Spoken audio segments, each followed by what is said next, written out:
আজকে রান্না করবো চাল কুমড়া দিয়া আর বড়ি দিয়ে একটা নিরামিষ তরকারি। তার লিগে প্রথমে কড়াইতে তেল দিলাম আর তেল গরম হওয়ার পর বড়িগুলিরে লাল লাল করে ভাজা নিলাম।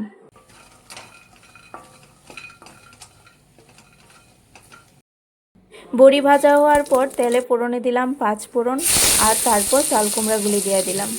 তারপর দিলাম সামান্য পরিমাণ হলুদ আর স্বাদ মতো লবণ। সব কিছু ভালোভাবে মিক্সড করে নিলাম।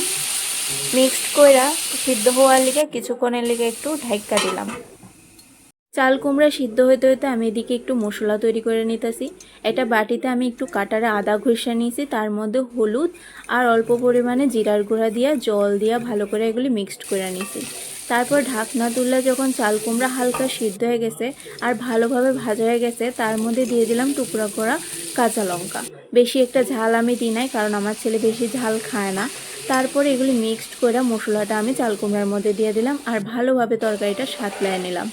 একটু তরকারি সাঁতলানোর পর আমি বড়িগুলিও দিয়ে দিচ্ছি, কারণ বড়ি সিদ্ধ হতে অনেকটা টাইম লাগে। যদি আগের থেকে বড়িগুলি না দিয়ে দিই তাহলে সিদ্ধ হতো না, এগুলি শক্ত শক্ত থাকা যায় বোকা, তাই আগে দিয়েই আমি দিয়ে দিছি।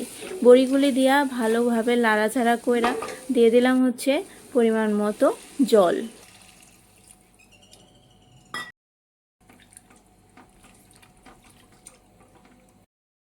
এখন তরকারিটা মোটামুটি মাখা মাখা হয়ে আছে।